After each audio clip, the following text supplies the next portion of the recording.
Traveling the Vortex.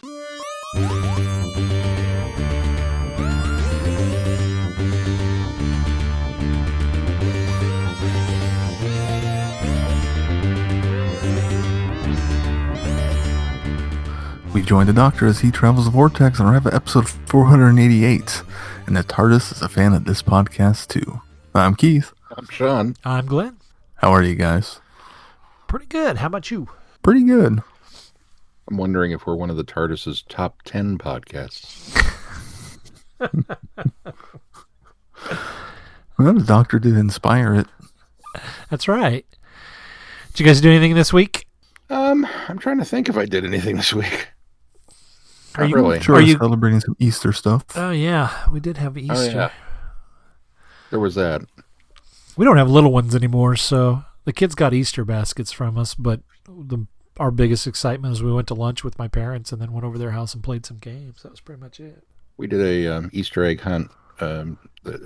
Mel's church that she works for invited us to, so I got to go and get some eggs. And then I don't know if you guys have heard of this. Topeka West apparently has a fundraiser where it's $1 an egg, and you tell them what your child likes and what color, and then they go and get the eggs and fill them and hide them. So you wake up Easter morning and there's eggs in the yard. This is the greatest thing ever. That's pretty awesome. Like, we came outside and I'd forgotten. So I was just as surprised as she was.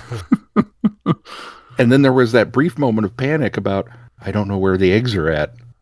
I don't care. I'm just going to sit here and have my morning tea, you know.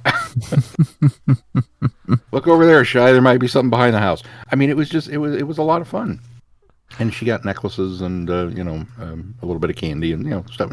She had a blast. And it's like, apparently this is now, they started doing this a couple years back, and it has become like the fundraiser. Like, they don't bother with anything else because this has been so successful. And it's like, yeah, no lie. I mean, come on. Now, there's a part of me that's really upset that the kids of today in high school are not being forced to, shuck candy bars and whatnot, but I guess good for them.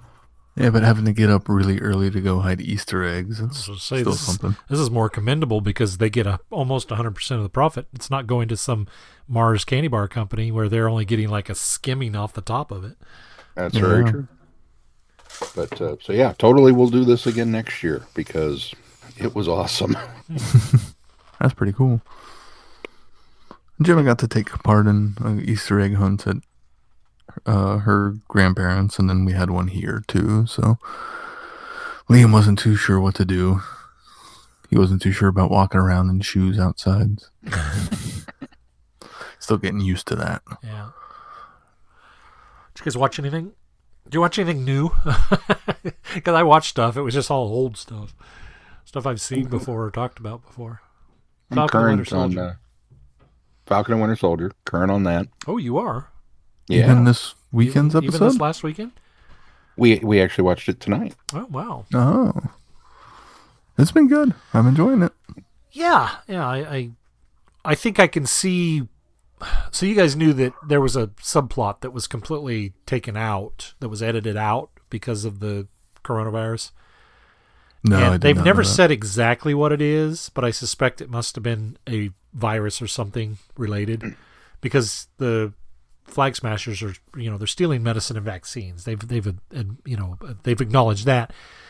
But this particular episode in particular, there were things that felt really truncated and kind of lost, and I'm wondering if maybe that whatever subplot that was kind of pulled out has maybe made things a little disjointed, because there were a few things that happened that I thought, okay, I really kind of needed more from that, or more setup, or more, exposition in order to either A, understand, or B, sympathize with a certain character. Mm-hmm. So I think I know what you're talking about. I can see that. Other than that, I think that's the only thing that I've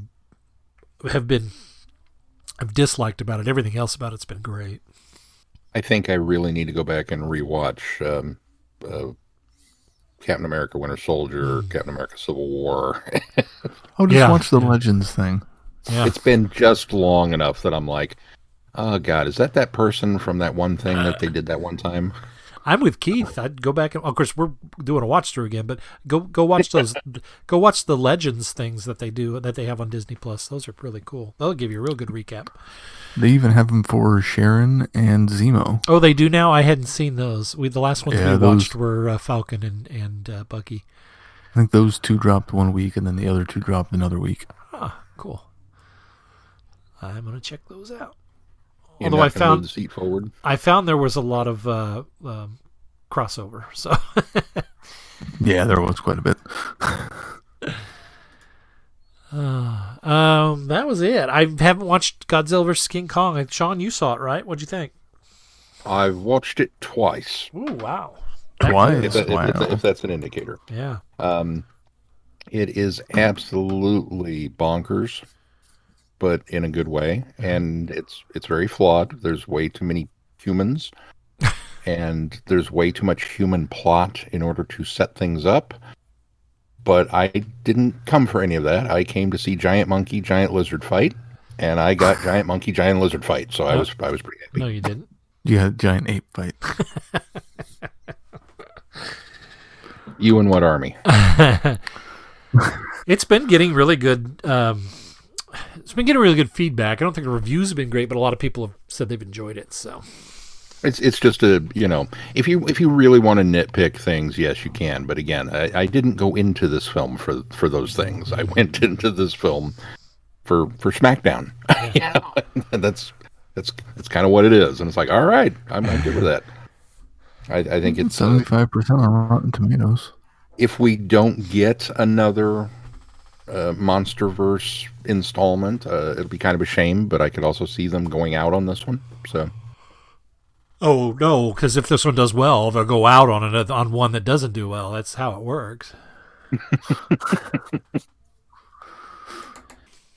Let's move on to our reviews this week. Situation Vacant. Coming soon from Big Finish Productions. Good morning, I'm the Doctor. My name's Asha Qureshi. I'm Theo Lawson. My name's Juliet Walsh. Hugh Bainbridge. I relied on my companions for help. Theo, grab the end of the cable, then come back. I'm on it. Advice? We need to take bold, smart, effective action. I relied on their skills. Doctor, look, it's got a USB port. Knowledge. You know, it's not just scientists who've disappeared. And sense of morality. Not so fast! You need to be self-motivated. What do you think you're doing? Saving your life! Bravery. Oh, crikey, it's coming this way! But also capable of working harmoniously with me and anybody else who might join us in my TARDIS. Please follow me into the blue box!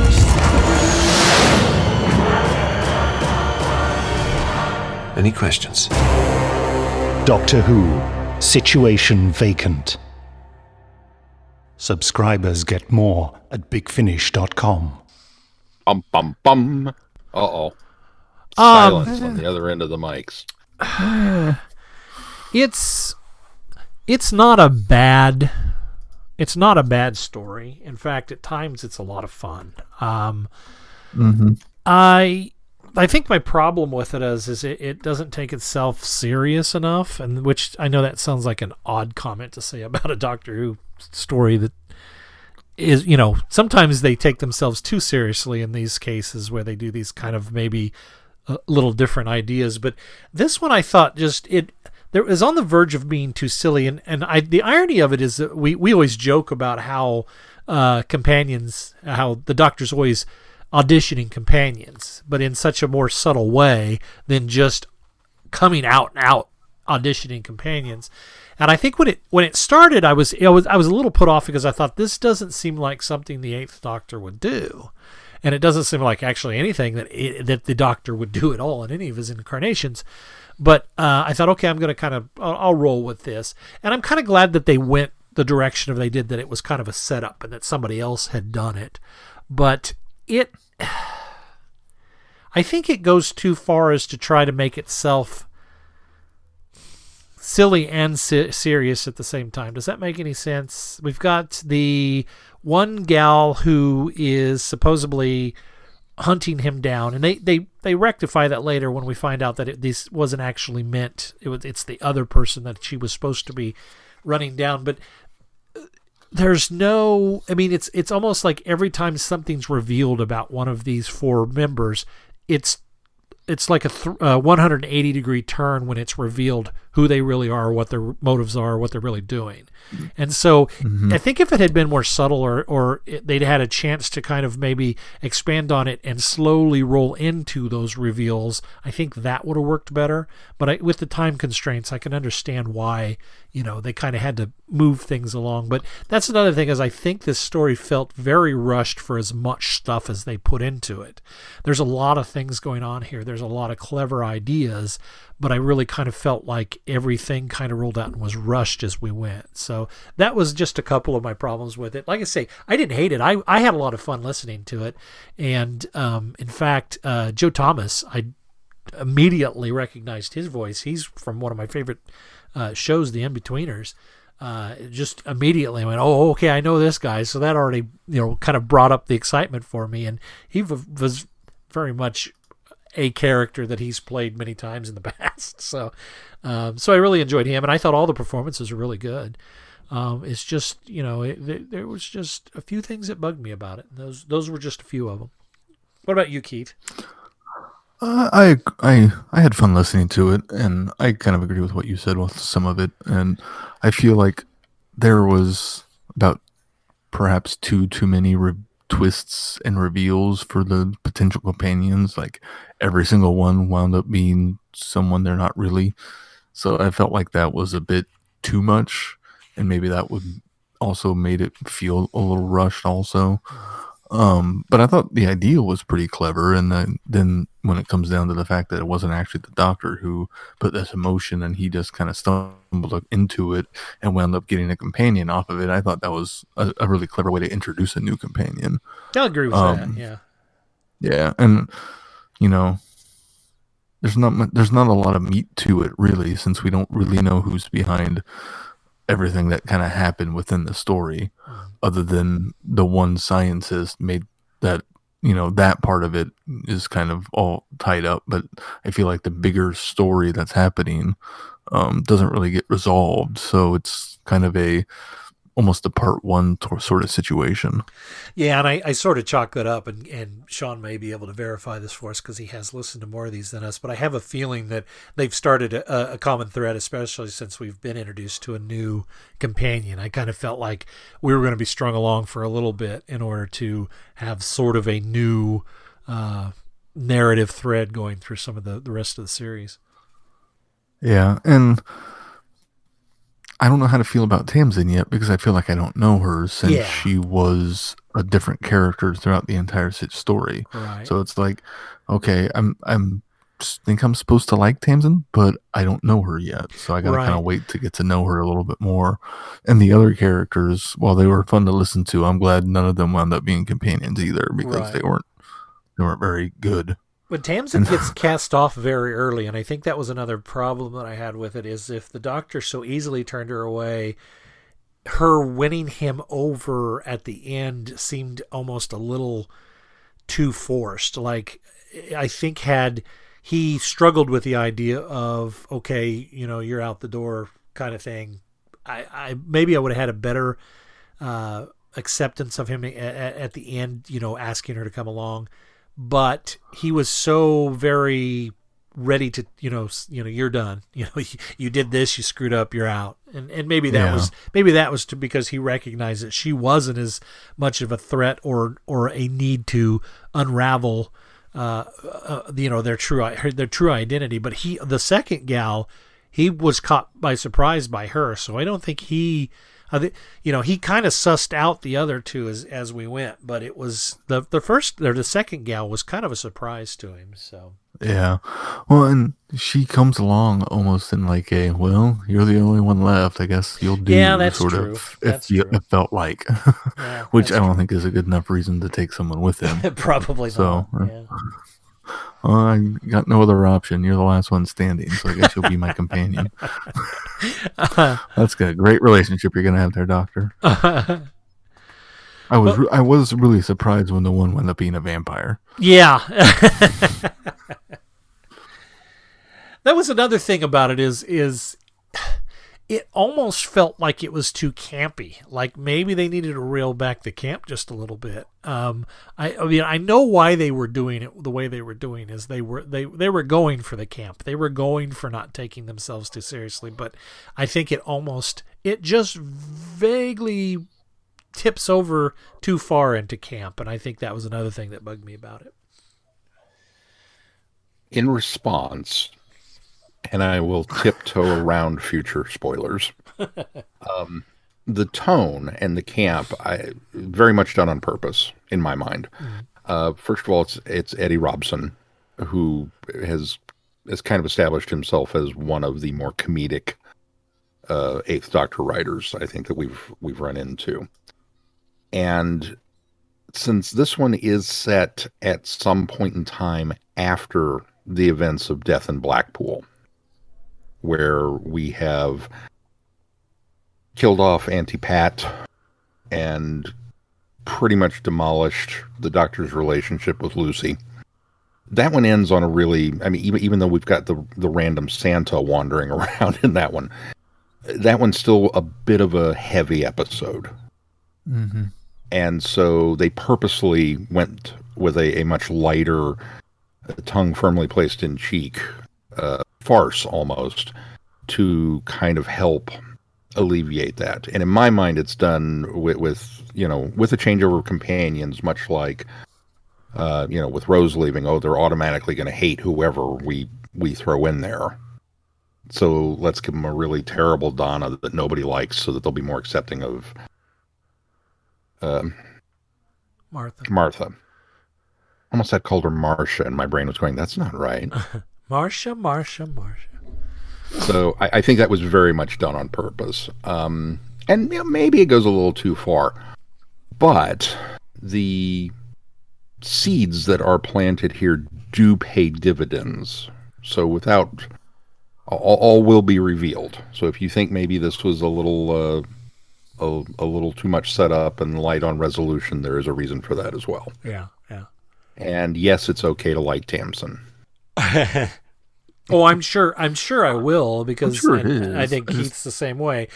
I think she'll become a better companion, but I'm with Keith that we don't get enough of her real personality, I think, here in order to draw a conclusion. And I think that what you said makes a lot of sense, that this was actually kind of a clever way to bring a new companion in and kind of soft sell them and not focus on that companion, to kind of maybe divert us from making that snap decision. So that makes a lot of sense to me, Sean. I agree with that. And it is kind of a palate cleanser too. I mean, it does lighten the mood, as you say, after the last one, which did end on a very kind of sour note. Yeah, and it's crafted in such a way. Again, I knew I was going to have a hard time talking about this one. Curse me in my scheduling. I should have planned this better. But it is a very difficult one to talk about, because in many ways things that happen here will be called back upon. In some ways, it's just a complete ta-da, new companion, and you move on. But there are lots of little things that are like, oh, that's going to pay off. Oh, that's going to pay off. Oh, yeah, I remember that. So I was just kind of beside myself. But again, I'm coming at this from a completely different standpoint from you two. Tamsin, I think, is her fake persona. First of all, the fact that she was named Juliet, it was kind of one extra, really? A little on the nose for an actress, isn't it? Okay. I don't know. There's just a lot of I enjoyed the what's the word I'm looking for? occasionally I like to be hit over the head with things.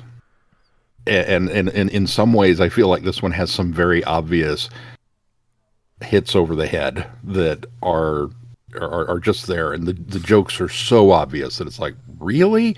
And then again, I think those are done on purpose as well to hide some of the this is going to pay off later. So I'm not going to say anything else because I don't want to spoil it. Yeah, don't spoil it for us. Okay, I'll spoil it. So anyway, there's this thing. Yeah, I don't know that I have much more to say. I mean, I don't want to make it sound like I'm, Debbie Downer on it. It had some good points, and it was an enjoyable listen. I had fun in spots that were supposed to be fun. Giant robots in the street. I mean, that was fun.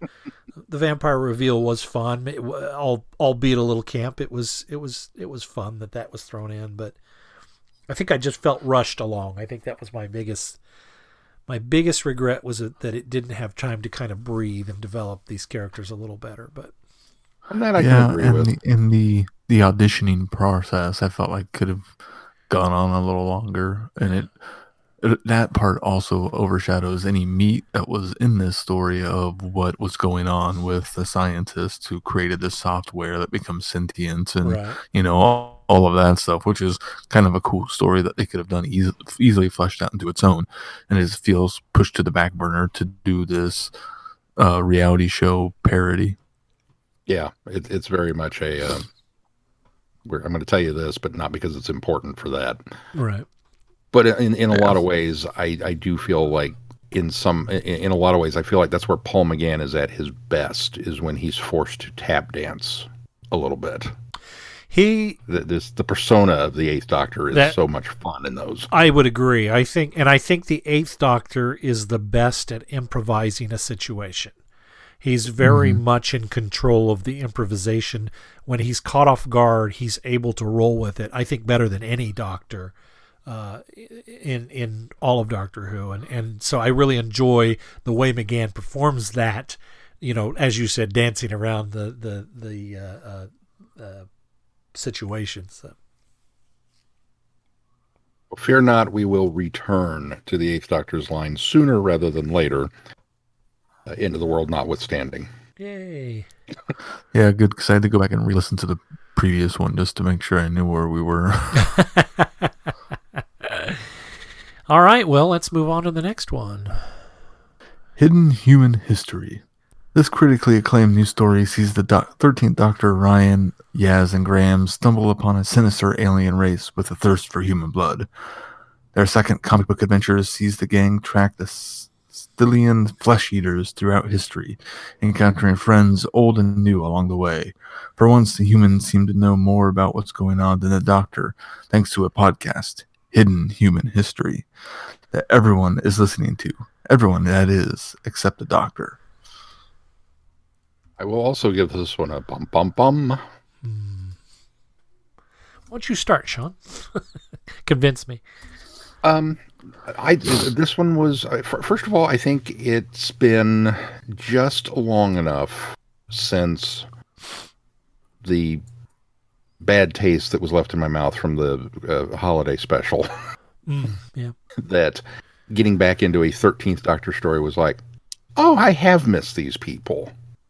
And this is kind of a light, there's nothing terribly earth-shattering that's happening. We are led to believe maybe there is, especially in that first issue. But as things progress, it's not. It's a little more mundane of a threat, and in some ways, I liked that.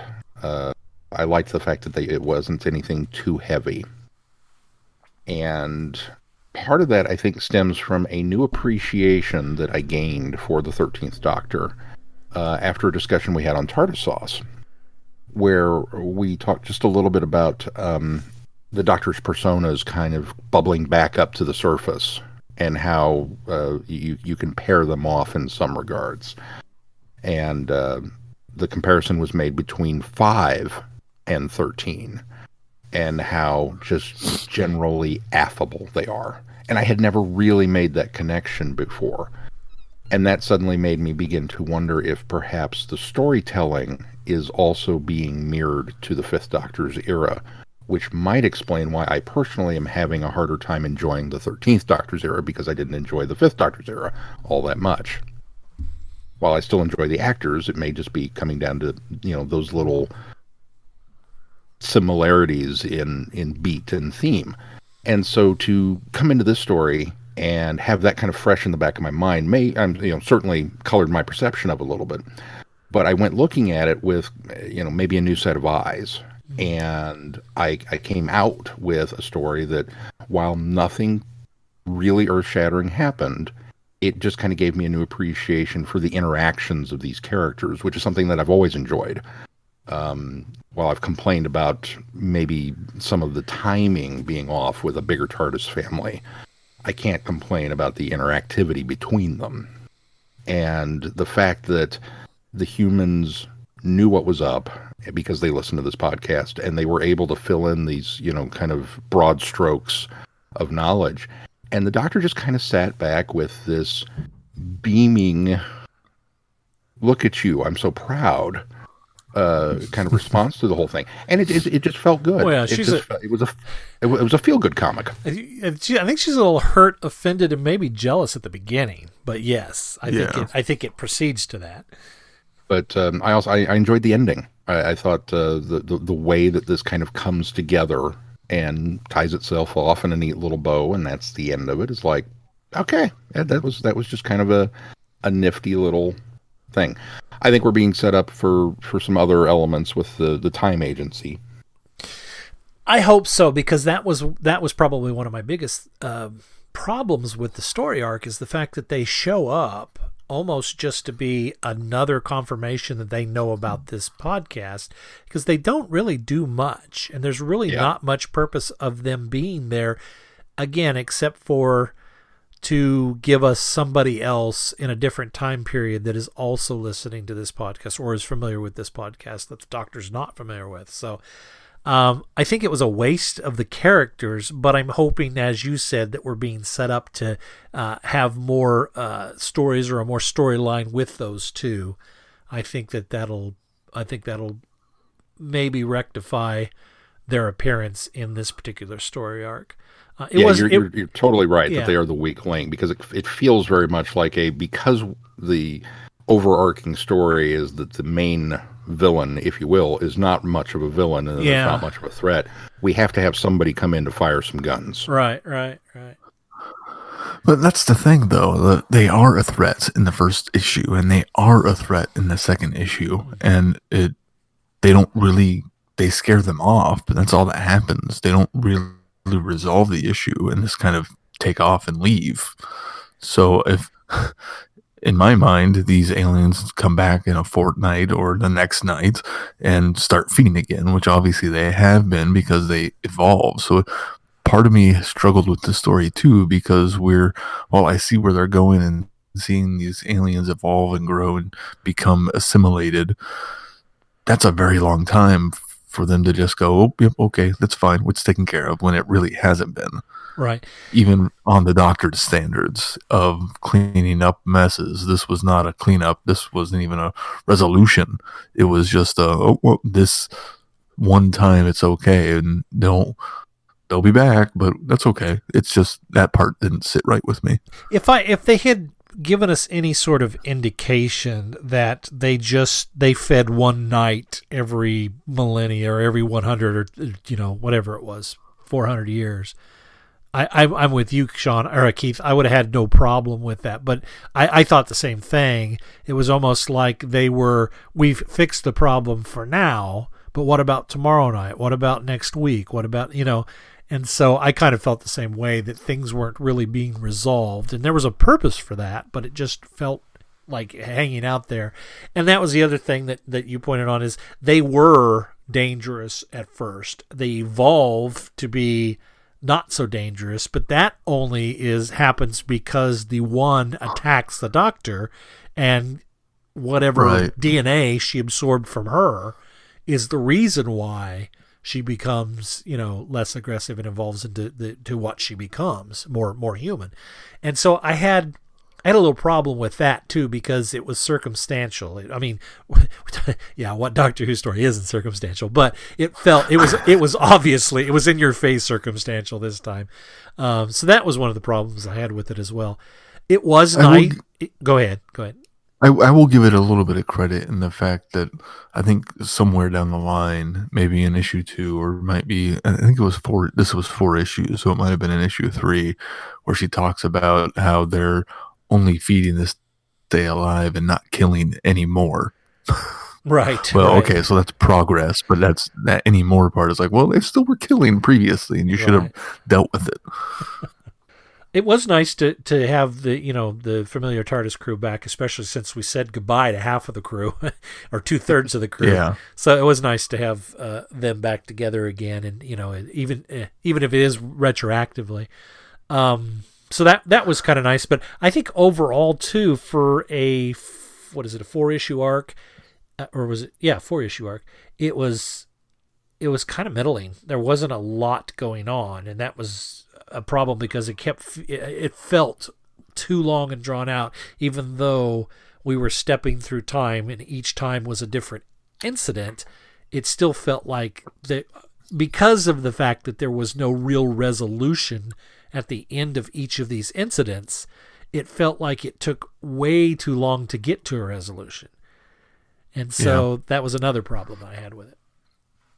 That being said, Jodie Hauser captured everyone's voice really well. I would agree with that. Yeah, that's something that I can definitely get behind. Is that the characters that are interactions or responses? It just the voice of these people was very much present on the page, and the artwork I thought was spot on too. I enjoyed the There's artwork. been some really good artwork, I think, in the 13th Doctor run thus far. Yeah, And the pacing feels like this Doctor's era too. I mean, it feels a little slower, a little measured, a little bit more character interaction than action or plot centric.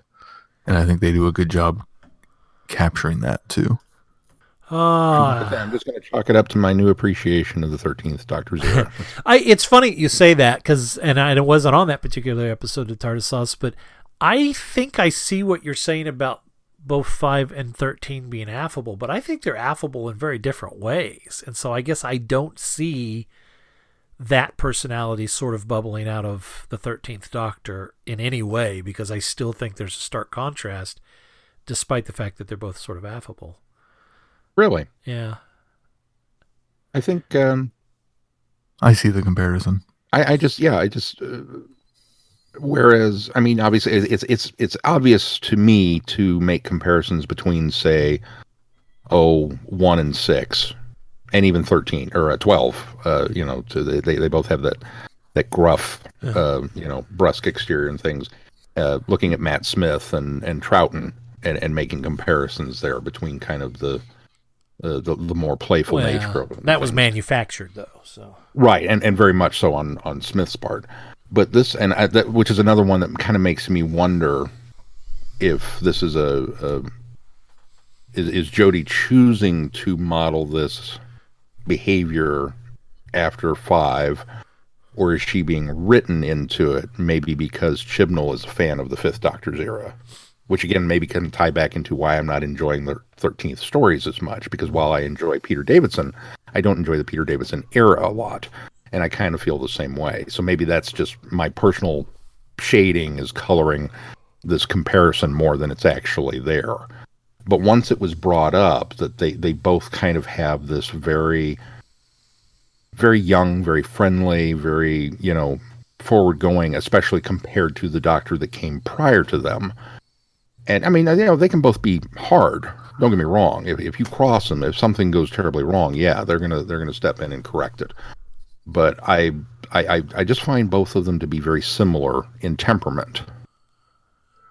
And I think that for whatever reason, having that conversation and then reading this comic on the heels of that, I think maybe that put me in the mindset for it, which is probably why I enjoyed it a little bit more than, maybe even more than I should have. Yeah. Because you're right, the threat at the beginning is very much not the threat at the end. Yeah.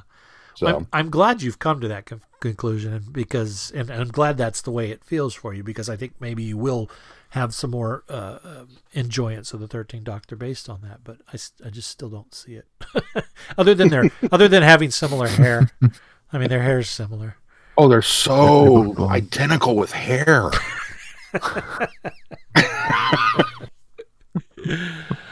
Oh, what do we got coming up? They both wear tan coats. I mean, come on, Glenn. Didn't Peter Davison wear high waters too? I mean, didn't you see his ankles? I think that's. Oh, no, you know what? I don't think so. No, I think he didn't. that was that was. I mean, he had socks on, but the if they were any higher, it was because it was a cricket uniform. So, Sean, what do we got coming up on this schedule? Well, coming up on the schedule, you get to listen to the three of us wax philosophic about base under siege stories next week. We're going to take a deep dive into, not just which ones are base under siege, because, well, that would be boring. But, this has been a staple of Doctor Who from the beginning, it seems like. And we want to know, is it a good idea? Is it good for the drama? Is it, are they too full of tropes to be enjoyable? Is there a secret to making a good base under siege story? We're going to look at all of that and talk about it and see what comes up. Sounds like fun. I'm looking forward to it. But I do love me a base under siege story. So talking about base under siege is going to be, in my mind, a lot of fun. You guys are going, oh, God, we're going to talk base under siege because Sean's a fan. But when you put me in charge of the schedule, you have to expect the occasion. So, I'm abusing my position. Leave me alone. All right. Well, anything else beyond that, or maybe stuff and things, right? I suppose it depends on how angry we make each other with the base under siege discussion. It might be the end of the podcast as we know it, and there will be no episode beyond that. At some point, we've got to get back to the master because that schedule has been thrown all asunder. Oh, yeah, I don't know. Yeah. All right. Put an annual in there at some point. Well, Sean will keep us updated, and you can check for updates on travelingthevortex.com. And if you get any value out of this podcast, consider putting some value back into it by clicking on that Patreon link and consider supporting us. And thank you to those of you that already are. And please consider giving us a 5-star review wherever you subscribe to this podcast. Apple Podcasts is one of the most important because it really, really does a lot to bump us up into the ratings there.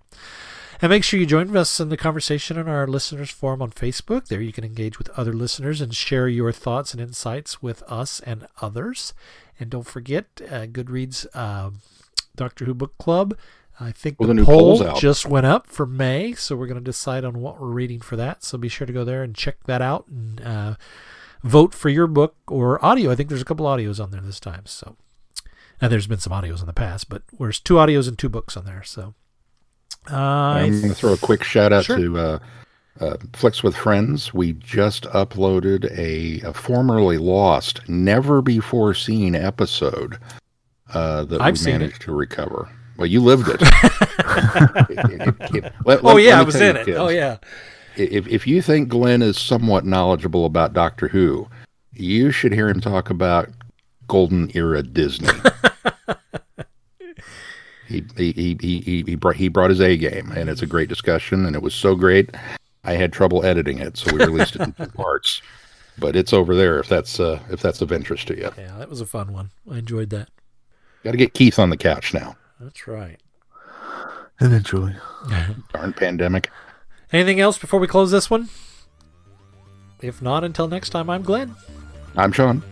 I'm Keith. Cheers. Good night, everybody. Be seeing you.